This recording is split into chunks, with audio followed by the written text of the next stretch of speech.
Bismillahirrahmanirrahim. Alhamdulillahi rabbil alamin. Nahmadullah ta'ala wa nashkuruh wa nusalli wa nusallimu ala sayyidina Muhammadin alladhi ballagha ar-risalah wa adda al-amanah wa nasaha al-ummah wa kashafa bihi al-ghummah bi'iznillah hatta ataahu al-yaqin wa ala alihi wa sahbihi ajma'in. Subhanaka la ilma lana illa ma 'allamtana innaka antal alimul hakim.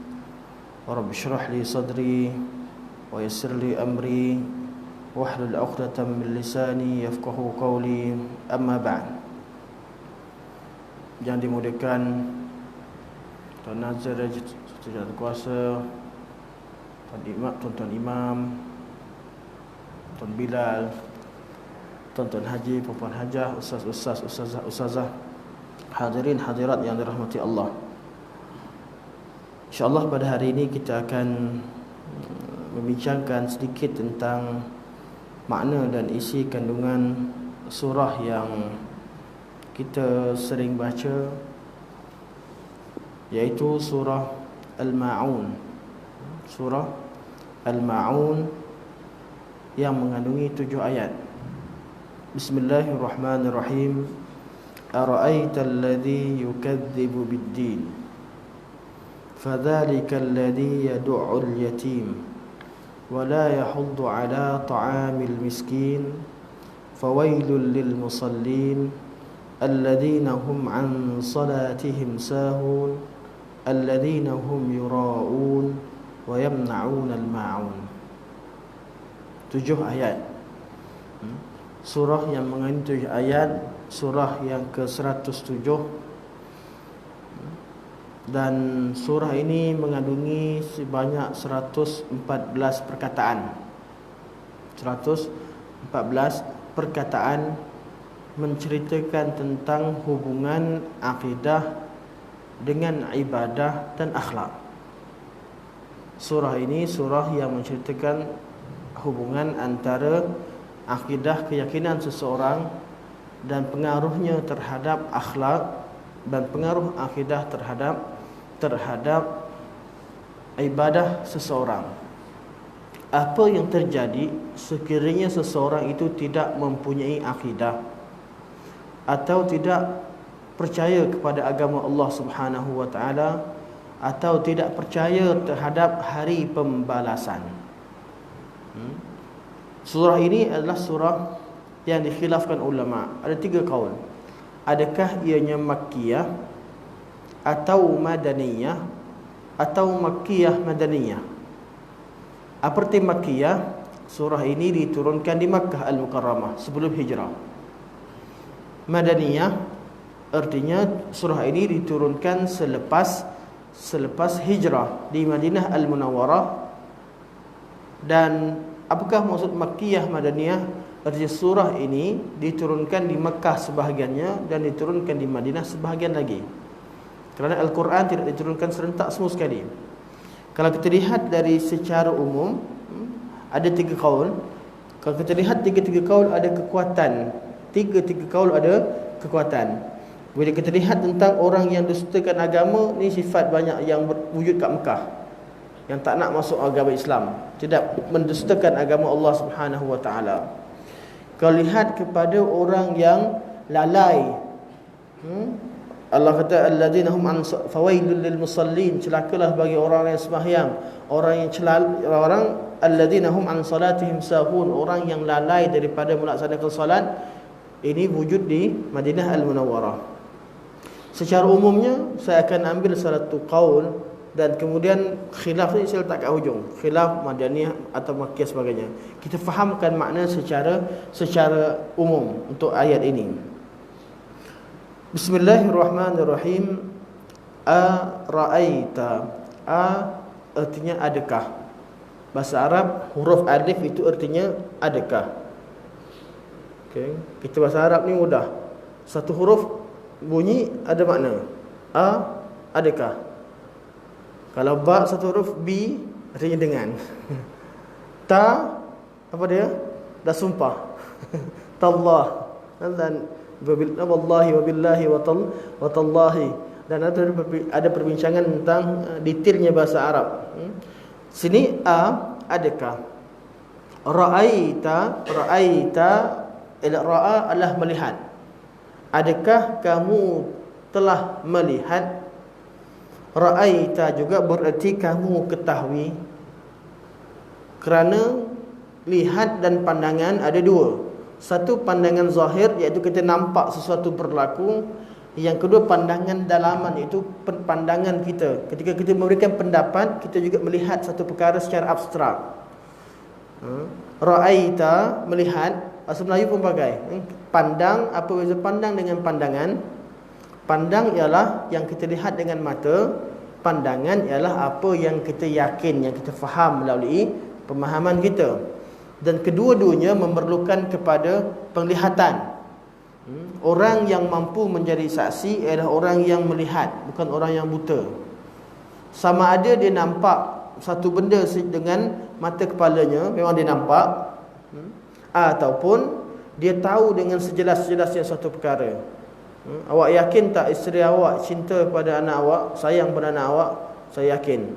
Kalau berlaku kes ibu dera anak, ataupun tiba-tiba ibu yang suami dibuat jadi saksi di mahkamah, isteri saya yakin bahawa kes itu berlaku di luar kawalannya. Kenapa? Suami dipanggil datang sebab dia terlalu sayangkan anak dia. Tapi kenapa hari itu boleh jadi? Kenapa pada hari tersebut boleh jadi dia dera anak dia, contoh? Pasti ada sebab tertentu yang dikaji. Sebab suaminya boleh memberikan saksi dengan ilmu yang jelas bahawa isteri dia terlalu sayangkan anak. Ini bukan nampak, sebab kita mana nak tahu isi hati orang, tapi kita tahu dengan jelas melalui qarinah yang lain. Bila sebut ara'aita, adakah kamu telah melihat? Alladhi yukadzibu biddin, orang yang mendustakan dengan agama Allah. Ad-din maknanya agama. Ad-din juga bererti pembalasan.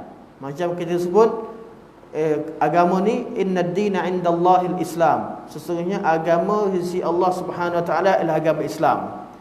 Ad-din juga bererti hari pembalasan, iaitu fokus pada hari kiamat, fokus pada waktu hisab, fokus pada waktu Allah tentukan kita ke syurga atau ke neraka. Itu yaumiddin, yang kita baca maliki yaumiddin, raja di hari pembalasan, bukan hari agama. Ya, din boleh bererti agama, din boleh bererti pembalasan. Yang penting sekali, adakah kamu tidak lihat bagaimana perangai orang-orang yang dustakan agama atau dustakan hari pembalasan? Yang penting sekali di sini disebutkan ad-din mewakili akidah Islam secara keseluruhan. Orang yang dustakan agama berarti dia dustakan Allah Subhanahu wa taala. Orang yang dustakan agama pasti dia akan dustakan hari kiamat. Orang yang dustakan pembalasan hari kiamat. Kalau mereka betul-betul beragama dengan agama yang benar, mesti mereka percaya pada hari kiamat. Orang Quraisy, orang-orang kafir Mekah, mereka percaya kepada Allah Subhanahu wa taala secara umum. Allah yang menciptakan langit, Allah menciptakan bumi begini, namun dia tak percaya pada hari kiamat, pada hari pembalasan. Dan dia tak percaya kepada beberapa berhasil daripada tak percaya kepada Allah dan Rasulnya, tak percaya pada akidah dia, tak percaya pada Allah dan juga hari kiamat. Akhirnya timbulnya perangai-perangai setelah itu. Contohnya tuan-tuan, kalau orang kata orang ni tak ada agama, budak tak ada agama tu, apa sambungan cerita dia? Tajuk cerita perangai orang yang tidak beragama. Apa cerita lepas dia? Mungkin tak sembahyang, dia tak puasa, dia tak zakat, dia begini dan begitu. Okay. Dan ni ayat ni adalah tentang orang yang tidak beragama, orang yang tak percaya kepada Allah, orang yang tak yakin pada hari kiamat, orang yang dustakan agama Allah Subhanahu wa taala secara keseluruhannya. Perangainya apa? Perangai pertama Allah kata fadzalikal ladzi yad'ul yatim. Maka orang yang dustakan agama itu ialah perangainya itu dia akan orang-orang, iaitu fadzalikal ladzi, seseorang yang yad'ul yatim, yang menindas anak yatim. Bila tak percaya kepada agama Allah, tak takutkan kepada Allah, dan tidak mengharapkan hari pembalasan, tak mengharapkan balasan Allah Subhanahu Wa Taala, segala bila dia jumpa orang yang lemah di depan dia,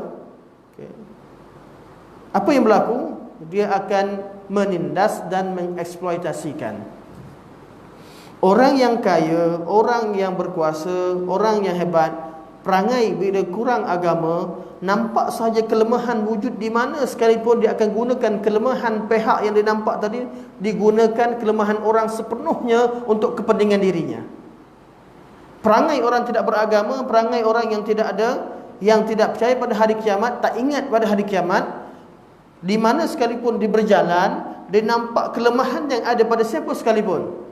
Kerana Allah sebut sini anak yatim. Anak yatim ialah kelemahan dalam bab ada kelemahan dari segi tempat bergantung, mewakili semua kelemahan yang lain yang wujud dalam masyarakat.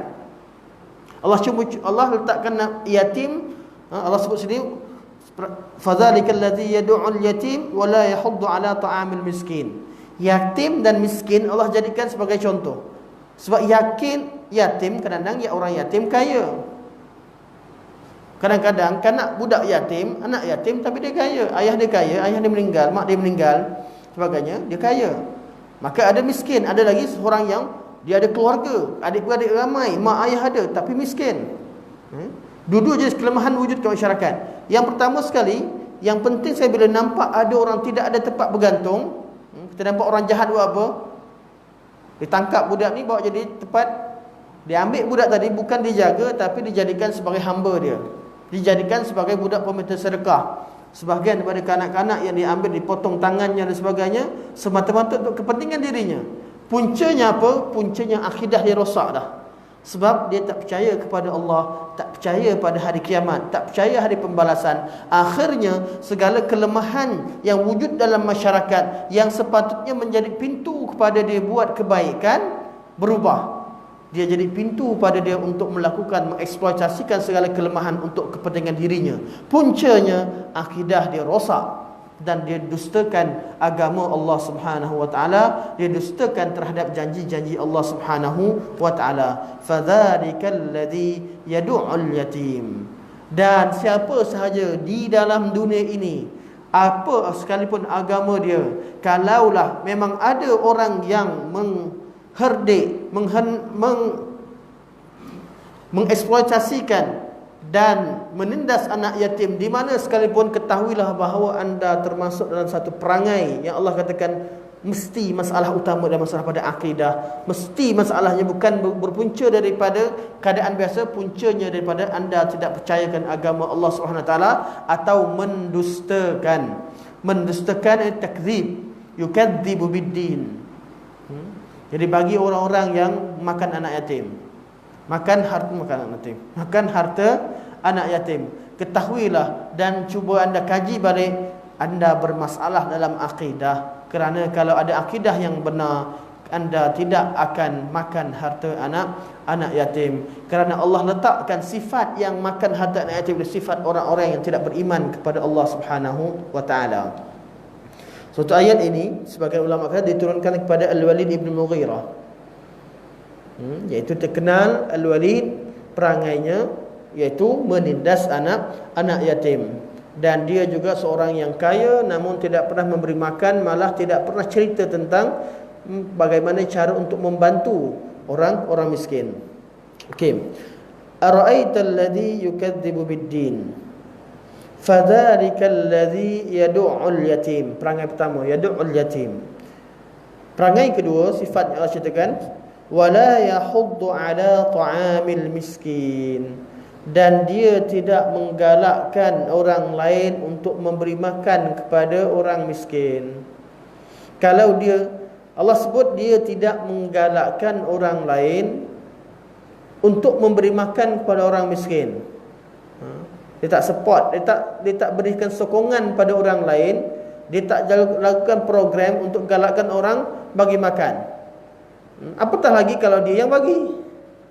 Galakkan pun tidak. Galakkan untuk melakukan kebaikan, ihsan kepada orang miskin, dia tidak jalankan. Artinya apa? Dia tidak peduli kepada orang miskin. Tidak peduli. Sebelah rumah orang miskin, depan rumah dia orang miskin, kawan kat office ada yang miskin. Bila ada orang lemah, dia guna eksploitasikan. Ada orang kuat mungkin tak boleh dieksploitasikan, namun perlukan bantuan, dia tidak bantu, malah dia tidak menggalakkan orang lain daripada membantu orang-orang miskin. Puncanya apa? Punca dia tak percaya kepada agama Allah Subhanahu Wa Taala. Tak percaya kepada balasan Allah Subhanahu Wa Taala. Kerana din tadi kita artikan dengan agama, dan artikan dengan balasan. Apa balasan Allah untuk orang yang bantu orang miskin? Allah kata, man dzalladzi yuqridullaha qardan hasana.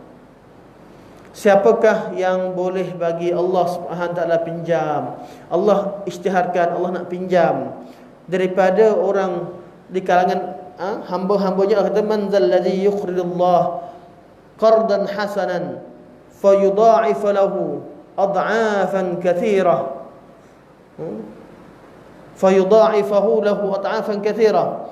Allah akan, siapa yang bagi Allah pinjam, kemudian Allah akan berikan dia balasan yang berganda. Dha'fun dalam bahasa Arab artinya berganda. Dha'fun, berganda. Allah menggunakan perkataan yudha'ifahu, artinya menggunakan rubai, iaitu berganda yang berganda-ganda. Yang berganda tadi digunakan lafaz plural, ad'af, ganda dengan dipluralkan. Kemudian kathirah, banyak. Bahasa Melayu nak macam mana nak terjemahkan? Siapa yang bagi Allah pinjam, kemudian Allah akan berikan dia, balas pada dia harta yang berganda, ganda-ganda tadi yang dipluralkan dengan ganda. Kathirah, banyak. Tak jumpa perkataan bahasa Melayu. Paling kurang kita kata Allah balas dengan banyak. Tapi dalam bahasa Arab kan banyak. Allah sebut, kita dengar ayat ni, bagi yang faham bahasa Arab, jumpa sahaja ayat ni, kita merasakan bahawa Allah akan balas bukan dengan satu gandaan, dengan gandaan yang sangat banyak, dan tidak ada bahasa lainnya untuk ungkapkan betapa banyaknya Allah janjikan pada orang memberi, bantu. Bagi orang yang percaya kepada agama Allah, orang yang ada percaya kepada hari kiamat, hari pembalasan, mereka jumpa sahaja orang miskin, pasti yang mereka lakukan dua perkara. Kalau mereka di kalangan orang kaya, mereka akan menafkahkan. Ada kita bincangkan tentang al-ma'unah. Mereka sampaikan al-ma'unah, bantuan kepada orang tersebut, atau musa'adah. Surah al-ma'un, kita pakai guna al-ma'unah, berikan pertolongan. Cara yang kedua, kalau orang ni orang yang beriman, jumpa orang miskin, dia pun tak mampu. Kita ni mampu ke? Duit kita banyak, cukup ke bantu orang miskin? Tak cukup. Kadang-kadang duit nak bayar kereta, nak bayar rumah pun kita kadang-kadang tak mampu. Mana kita nak mampu, keluarga kita pun perlukan, anak kita perlukan sebagainya. Namun perangai yang ada di kalangan orang beriman, dia akan menggalakkan orang lain membantu, dan ataupun cuba usaha daya upaya galakkan dan carikan dana, ataupun bila orang cari orang miskin, dia menggalakkan adanya proses bantuan tadi. Takkan lari pada dua. Sama ada kita bantu dengan harta kita sendiri, atau kita menggalakkan orang lain membantu orang miskin. Pada Allah kata, wala yahuddu ala ta'amil miskin. Orang-orang yang tak percaya pada agama Allah, dia tak galakkan orang lain. Artinya bukan sekadar dia ni kedekut dari segi hartanya, dia juga kedekut dari segi kemanusiaan. Dia tak bagi orang makan, tak bantu orang lain. Jumpa anak yatim, dia gunakan. Orang yang lemah, dia akan gunakan sepenuhnya. Jumpa orang yang lemah, nampak orang ni ada kurang begini, bawa jom, tak apalah, saya bagi awak kerja. Dipanggil jumpa orang miskin, orang anak yatim, dibawa lah bekerja dengan dia, tapi tak bayar gaji. Tidak, eksploitasi lah. Orang yang miskin yang ada, dia tak boleh nak eksploitasikan, kerana mungkin orang tua mempunyai hubungan yang kuat, tapi tak ada harta, dia tak bagi. Dan dia tidak galakkan orang lain. paling kurang bagi seorang yang beriman kepada Allah Subhanahu Wa Taala jumpa orang miskin ataupun asnaf yang lain. Kerana bila bab miskin ini berkaitan dengan harta, adanya asnaf-asnaf yang berkaitan. Jumpa semua asnaf yang lain, perangai yang utama paling wujud adanya kemanusiaan, iaitu adanya perasaan untuk galakkan orang lain, membantu orang tersebut walaupun kita tak mampu. Kita jumpa, kita nampak ada orang yang miskin, atau ada janda yang jaga anak, ada ibu tunggal yang jaga anak, ada orang yang bermasalah begini begitu, ada orang yang sakit perlu bantuan, kita tak mampu bagi, share lah, hantarlah pada kawan kita. Kita rasa kawan kita ni betul dia suka sedekah, kita terkenal kawan-kawan kita, sharekan kat grup tertentu, sharekan kepada orang tertentu, bagi sikit kata galakan, kau tolonglah bantu aku, betul-betul kenal dia ni, betul-betul perlukan dan sebagainya. Barulah wujudnya keadaan masyarakat yang baik. Kerana puncanya ialah akhlak yang baik. Puncanya ialah akidah yang benar. Ara'aita alladhi yukadzibu bid-din fadhalika alladhi yad'u'ul yatim. Fadhalika alladhi yad'u'ul yatim wa la yahuddu 'ala ta'amil miskin. Fawailul lil musallin. Tiba-tiba Allah Subhanahu wa taala kata fawailun, maka celakalah bagi orang-orang yang sembahyang. Tadi cerita tentang orang tak percaya agama tadi. Allah cerita tentang dia mengeksploitasi atau menindas anak yatim. Dan dia tak galakkan orang lain memberi makan. Dan sifat ketiga Allah kata fawailul lil musallin, maka celakalah bagi orang-orang yang solat. Terkejut kita baca surah ni. Tiba-tiba Allah kata celaka. Fawailul lil musallin, maka celakalah bagi orang-orang yang salat.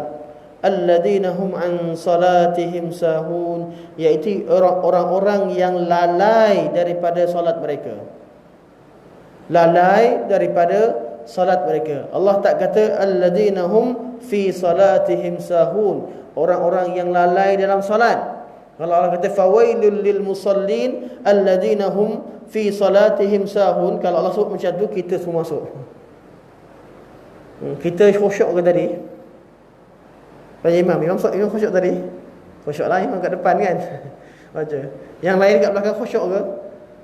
Kita ada waktu khusyuk, ada waktu tak khusyuk, betul tak? Ada waktu kita fokus, ada waktu kita tak fokus, ada waktu kita sembahyang, dah habis assalamualaikum warahmatullahi, baru ingat aku sembahyang tadi. Apa?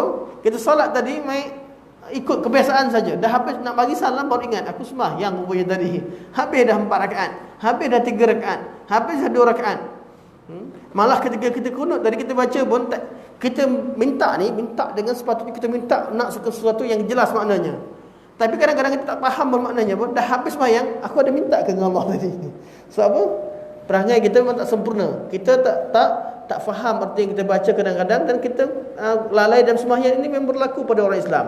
Cuma ayat ni Allah tak cerita terhadap orang yang lalai dalam sembahyang. Kerana lalai sembahyang tu wujud di kalangan orang yang beriman yang lalai dalam solatnya.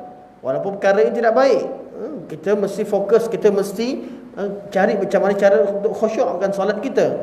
Namun ayat Allah cerita tentang orang yang lalai daripada melaksanakan solat. Sebab tu Allah tak kata fi salatihim sahun, Allah kata an salatihim sahun, orang yang lalai daripada melaksanakan solat. Macam mana lalai daripada melaksanakan solat?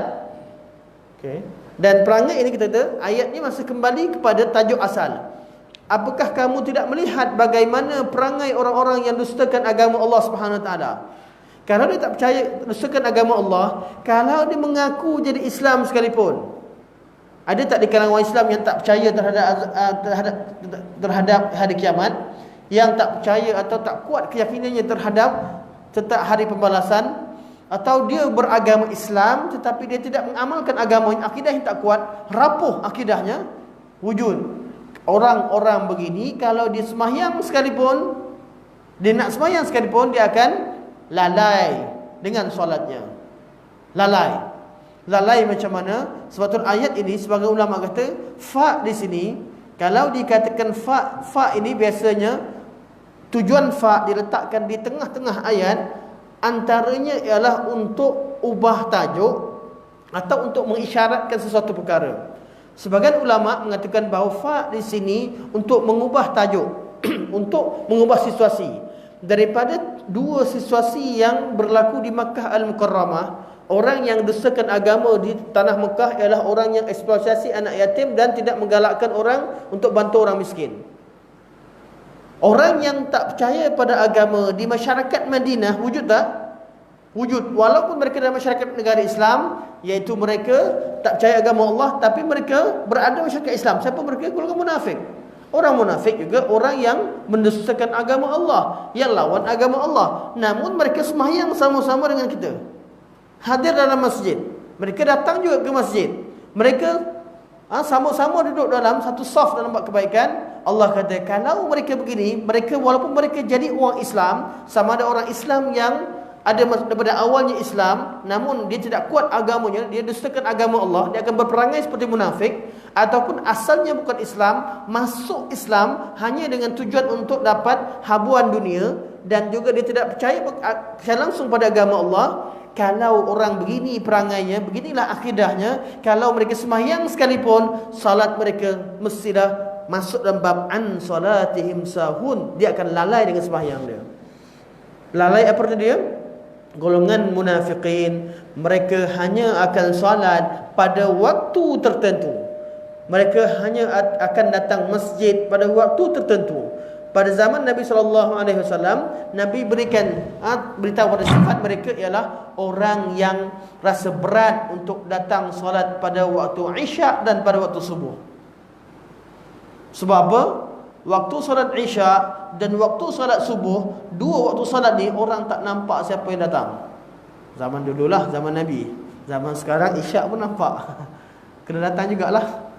Ilahnya, kenapa solat Isyak dan solat subuh orang munafik rasa berat datang masjid? Sebab waktu Isyak waktu atam. Waktu atam, orang Arab panggil waktu atam. Atam ialah waktu yang gelap gelita, yang orang tak nampak. Maghrib malam tapi kabur. Masih lagi ada cahaya yang kita boleh nampak siapa datang tak datang. Okey. Waktu Isyak, waktu atam, waktu memang gelap gelita, tak tahu dah siapa kat sebelah kita. Tak kenal dah. Waktu sahabat bukanlah perangai zaman Nabi SAW. Selepas Isyak mereka berborak lagi. Selepas solat Isyak zaman dahulu, waktu solat Isyak datang sembahyang, lepas tu habis dah aktiviti malam. Balik rumah, tidur awal, bangun awal, dan mereka akan pada waktu pagi mereka akan segar melakukan aktivitinya. Kerana waktu malam mereka tidur awal. Sebab tu ada manfaat kebaikan untuk jasad dan juga kebaikan untuk agama mereka. Jasad mereka jadi kuat, kesihatan mereka kuat, dan juga mereka kuat agamanya kerana mereka menggunakan masa tenaga yang berbaki itu untuk beribadah kepada Allah Subhanahu Wa Taala. Kita yang tidur lambat, nak bangun subuh pun bukan qiyamul lail. Nak bangun subuh pun susah. Nak bangun sembahyang subuh pun susah, apatah lagi nak pergi sembahyang kat masjid. Berat. Nak bangun kat rumah ni pun rasa berat. Hari-hari kita segar, kita waktu zuhur, waktu asar, maghrib pun susah nak pergi sembahyang, apatah lagi waktu subuh, yang waktu bangun pagi nak pergi sembahyang subuh. Sebab apa? Memerlukan kepada mujahadah yang tinggi. Okay. Orang munafik, mereka solat, namun solat mereka sahun, mereka lalai. Sebenarnya mereka tak nak solat. Sebenarnya kalau mereka tak percaya kepada agama Allah, kenapa nak solat? Mereka datang juga sembahyang, tapi solat mereka bukan kerana mereka percaya kepada Allah, bukan kerana mereka percaya pada agama Allah, bukan kerana mereka nakkan balasan di hari kiamat. Solat mereka hanya untuk dapatkan habuan dunia. Allah kata fawailun, celakalah orang-orang yang solat. Bukanlah orang solat kita ni, orang yang sembahyang betul-betul sembah Allah. Celakalah bagi orang yang menggunakan solatnya untuk dapatkan habuan dunia. Dia bukan solat untuk sembah Allah, tapi dia jadi baik, dia jadi beribadah kepada Allah, dia jadi dipakai segala pakaian orang-orang alim, orang yang baik, menggunakan agamanya hanya untuk dapat habuan dunia, seperti mana dilakukan oleh golongan-golongan munafik, golongan munafikin. Allah kata fawailun, maka celakalah dia lil musallin, bagi orang-orang yang solat. Pengaruhnya kalau akidah tidak betul, orang yang tidak ada akidah, tidak ada agama, tidak ada kepercayaan yang kuat terhadap balasan Allah Subhanahu Wa Taala, mereka boleh gunakan ibadah sebagai alat untuk memperalatkan orang lain, alat untuk menipu orang lain demi untuk dapat habuan dunia. Ramai tak orang pakai kopiah semata-mata nak tipu orang? Ramai tak orang datang ke masjid semata-mata nak ambil harta orang? Artinya dia datang, dia pakai kopiah, datang sembahyang, dia tunjuk, sebenarnya dia nak ke benda lain. Ramai tak orang yang menggunakan pakaian-pakaian agama untuk dapatkan hasil jualan yang hasil jualan ataupun hasil habuan yang lain, habuan dunia? Ramai. Di kalangan yang berjubah berserban ada yang taat kepada ikut sunnah Nabi sallallahu alaihi wasallam. Di kalangan yang berjubah yang berserban juga sebenarnya inginkan habuan dunia dalam bab agama. Okey, kita tengok orang jahat ni. Jumpa orang yatim yang lemah, dieksploitasikan untuk kepentingan dirinya. Jumpa orang miskin, dia tak nak tolong. Dia tak pandang dan tak galakkan orang lain untuk tolong. Datang masjid, buat baik semata-mata untuk dirinya, untuk kepentingan dirinya. Bukan kerana dia percaya pada hari pembalasan. Solatnya itu tidak lain, tidak bukan hanya kerana kepentingan dunia. Maka dia apa yang berlaku kalau solat tidak kerana Allah? Bila tidak ada orang yang melihat dia tak sembahyang lah.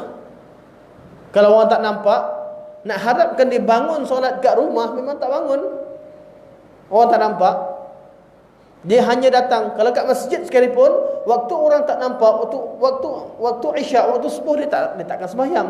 Sebab tu mereka kata an salatihim sahun, mereka lalai daripada melaksanakan solat mereka. Sebab kalau boleh dia tak nak sembahyang. Kalau dia sembahyang, sesungguhnya orang-orang munafikin itu mereka tipu Allah Subhanahu wa taala, sedangkan sebenarnya dia Allah yang tipu mereka. Allah kata sesungguhnya illal munafiqin yukhadi', orang-orang munafik ini mereka tipu Allah Subhanahu wa taala, wa huwa khadi'uhum, dan Allah lah tipu. Allah sebenarnya Allah yang tipu mereka. Artinya orang munafik berpura-pura datang solat, nak tipu Allah Subhanahu wa taala, sebenarnya mereka tertipu sendiri. Allah yang menjadikan mereka tipu diri mereka sendiri. Wa huwa khadi'uhum. Dan wa idza qamu ila shalah, kalau mereka pergi juga sembahyang, qamu kusala, mereka bangun sembahyang dalam keadaan malas. Kalau mereka sembahyang dalam keadaan sangat malas, yura'unan nas, tujuannya adalah untuk memperlihatkan kepada orang lain, riak kepada manusia, supaya manusia nampak dia sembahyang. Sebab tu Allah sambung ayat ni, alladzina hum an salatihim sahun fawailul lil musallin, celakalah bagi orang-orang yang salat. Alladzina hum an salatihim sahun, iaitu orang-orang yang leka daripada melaksanakan solat dia tinggalkan solat secara keseluruhan, atau dia lambatkan solat sehingga keluar pada waktunya. An solatihim sahun, dileka dengan laksanakan solat. Erti pertama, dia tak sembahyang langsung kalau dia mampu. Erti kedua, dia cuba tangguhkan sembahyang dia sampailah habis waktu baru nak sembahyang. Kalau orang tangguhkan solat masih dalam waktu, subuh, kita zuhur lah, zuhur masuk pukul 1.30, tak nak sembahyang, tangguh sampai pukul 4 suku. Katalah pukul 4.30 masuk, 4.25 baru nak sembahyang. Ini masuk tak golongan, masuk dalam ayat ni? Atau tangguhkan sembahyang, dengan azan, waktu masuk waktu salat, tak nak masuk masjid. Okay? Teruslah bawa kita terus, pukul 3 baru sembahyang. Masuk tak? Selagi masih dalam waktu, tak masuk dalam bab ni. Salah juga bab lain, cerita bab lain. Namun tak boleh dikategorikan sebagai mereka di golongan munafikin. Bila orang sembahyang lambat je, munafik ni munafik. Salat, melambatkan salat yang dikatakan, yang diturunkan azab atau diberikan Allah ancam, ialah orang yang lambatkan salat sehingga terlepas waktunya. Tangguhkan salat subuh sampai matahari keluar baru nak sembahyang.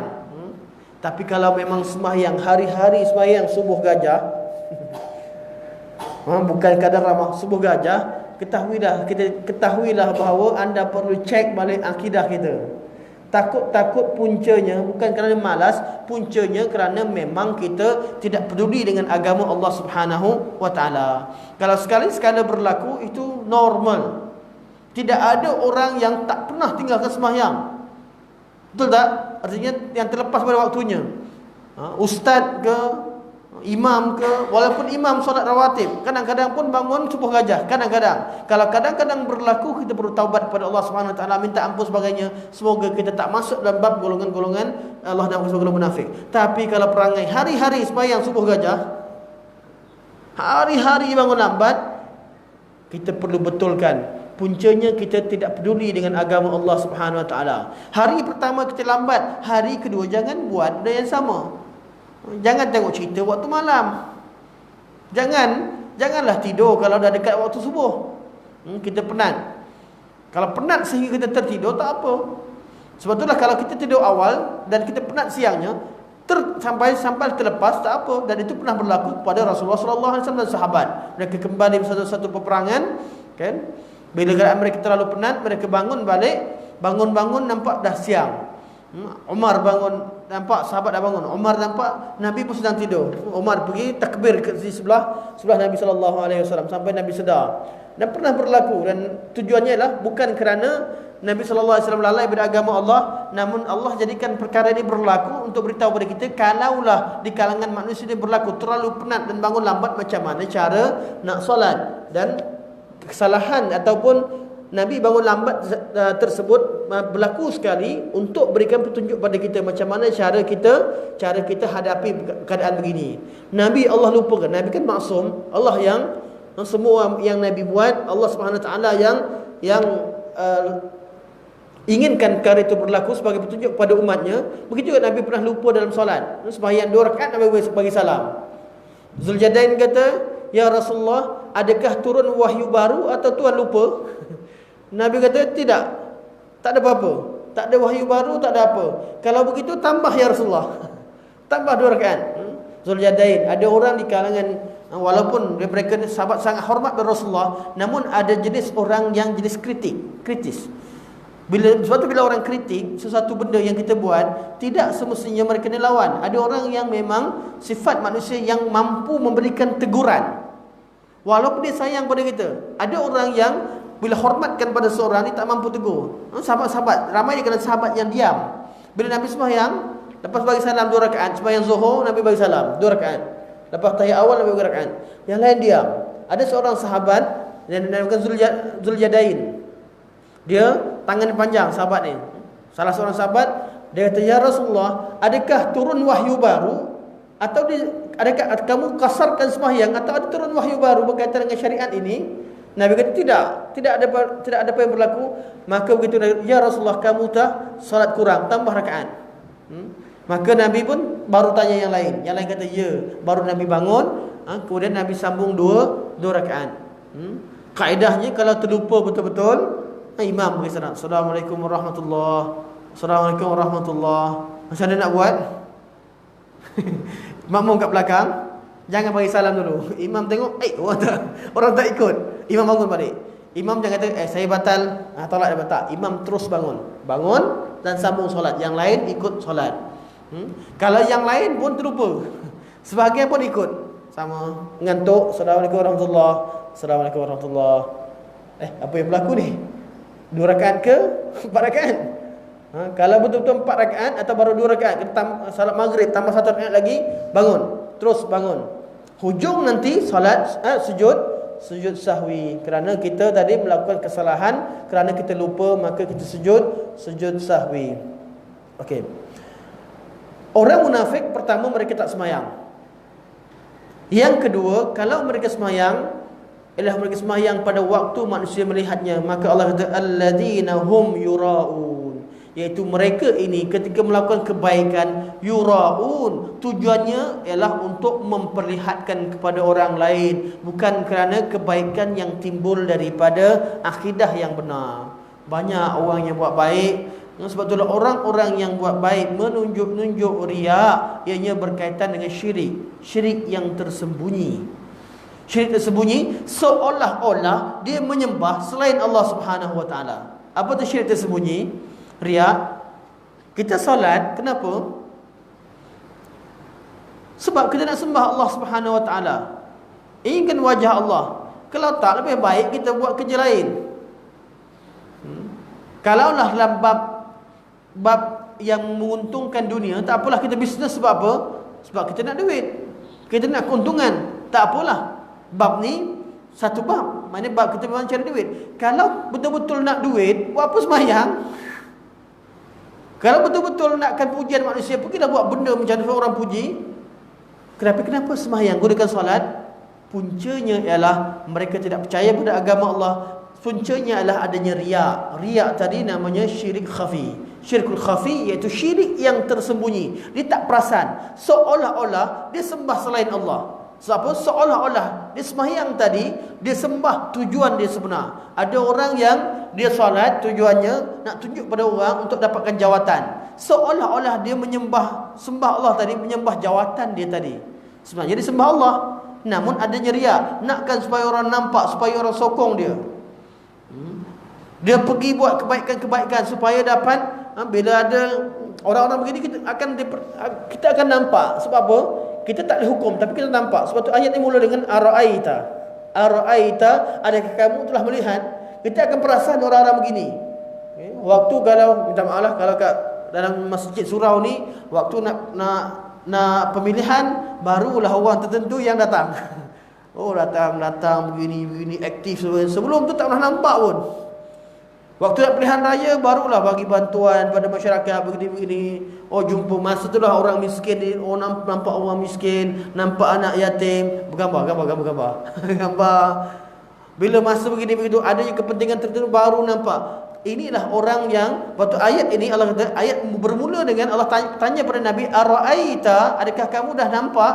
Dan kat sini, sebab apa? Sebab mereka memang memperlihatkan perbuatan mereka. Alladzina hum yura'un, iaitu orang-orang yang riak dalam solat mereka. Orang-orang yang riak dan tidak ikhlas dalam melakukan kebajikan-kebajikan yang mereka lakukan. Dan sebenarnya perangai mereka, walaupun mereka sembahyang, mereka buat semua benda, sebenarnya yang berlaku pada mereka ialah wayamna'unal ma'un. Pada hakikatnya mereka menghalang segala bantuan yang akan disampaikan kepada masyarakat. Wayamna'unal ma'un, dan mereka melarang al-ma'un, segala bantuan yang disampaikan kepada masyarakat. Akhirnya orang beginilah yang bermuka-muka, yang datang buat, pertama jumpa orang anak yatim, mereka eksploitasikan, mereka tindas anak yatim. Jumpa orang miskin, mereka tak bantu, tak galakkan orang lain membantu dan menghalang jenis bantuan. Jumpa bila mereka sembahyang pula waktu orang nampak, untuk tunjuk-tunjuk pada orang lain, riak pada orang lain. Orang begini, sekiranya mereka mempunyai harta, mereka berkuasa, mereka mempunyai pengaruh, kita angkat mereka. Maksudnya apa? Kita sebenarnya tujuan kita, bila mereka jadi pemimpin, mereka jadi orang begini, akhirnya mereka akan halang segala bantuan kepada pihak yang sebenarnya. Pada hujungnya ialah kesannya pada masyarakat. Wujudnya mereka sebagai pemimpin suatu tempat menyebabkan hak tidak tertunai kepada orang yang sepatutnya menerimanya. Allah kata wayamna'unal ma'un, dan mereka melarang segala bantuan yang sepatutnya disampaikan kepada pihak yang berhak. Sepatutnya ada al-ma'un, adanya bantuan yang turun yang sepatutnya sampai kepada anak yatim. Dan juga yang seumpamanya, orang yang lemah ni, lemah dari segi kuasa dia. Anak yatim tak ada tempat bergantung. Sama juga orang-orang yang tidak ada tempat bergantung, orang luar yang datang duduk sebagainya. Berapa ramai yang ditindas oleh orang yang punya itu, kerana nak mengadu kat mana? Okay. Mereka tidak ada tempat untuk mengadu. Okay. Yang paling Allah hanya sebut anak yatim. Orang-orang yang melakukan kesilapan, orang-orang yang begini begitu, adanya kesalahan-kesalahan tertentu, digunakan kesalahan itu untuk mengeksploitasikan. Nampak budak sekolah tak ada lesen. Tak ada lesen. Polis pergi bukan nasihat. Biar budak sekolah tak ada lesen. Tujuannya apa? Ada hari kita boleh pau. Nampak orang begini. Tujuannya bukan untuk pergi tahan orang melakukan kesalahan, bukan kerana untuk islah, untuk memperbaiki keadaan, namun adanya eksploitasi.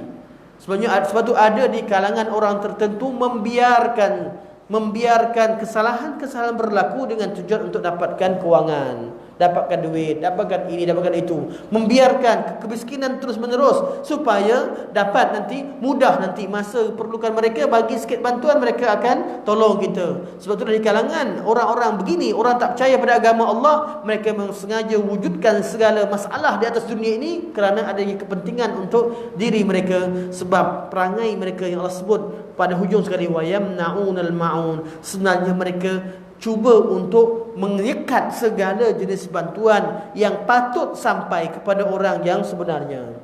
Okey, daripada baca ayat ini secara keseluruhan, Allah cerita tentang apa? Allah mula cerita tentang akidah. Bila orang tak percaya pada agama Allah, maka berlakulah masalah akhlak yang melibatkan hubungan mereka dengan manusia, melibatkan akan jadi masalah hubungan mereka dengan Allah Subhanahu Wa Taala. Dengan manusia mereka akan eksploitasikan, dengan Allah mereka akan main-main dengan Allah, dan mereka akan buat segala ibadah kepada Allah semata-mata untuk kepentingan mereka. Maka tidak ada kebaikannya kepada orang-orang yang tidak percaya kepada hari akhirat. Sebab itulah bila kita solat, sama ada kita solat, bantu orang sebagainya, pastikan bantuan kita, solat ibadah kita itu hanya kerana Allah Subhanahu Wa Taala. Buat sesuatu berikhlas. Banyak benda yang kita buat. Manusia ni kalau nama manusia mesti buat kebaikan. Buat kebaikan dan kebajikan ini mesti ikhlas kerana Allah Subhanahu Wa Taala, inginkan balasan akhirat. Kalau inginkan yang lain, nak riak, nak tunjuk, tak ada kebaikannya. Ayat ini cerita tentang perangai orang-orang yang tidak percaya kepada Allah Subhanahu Wa Taala. Pukul berapa kita boleh sembahyang untuk solat isyraq?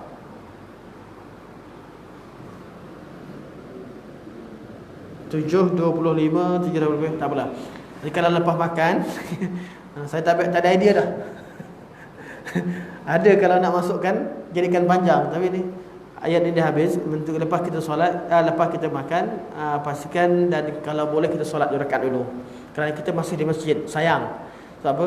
Kalau kita solat secara berjemaah, kemudian kita masih berada di masjid kita tersebut, sebelum kita keluar kita solat 2 rakaat pada waktunya, kita akan dapat pahala seperti melakukan haji dan umrah. Kita tak mampu nak pergi haji selalu, nak pergi umrah selalu. Jadi inilah pahala yang sama kita dapat dengan cara kita laksanakan solat 2 rakaat, insya-Allah. Sekarang baru 7.20 lebih, 7.27. Belum lagi.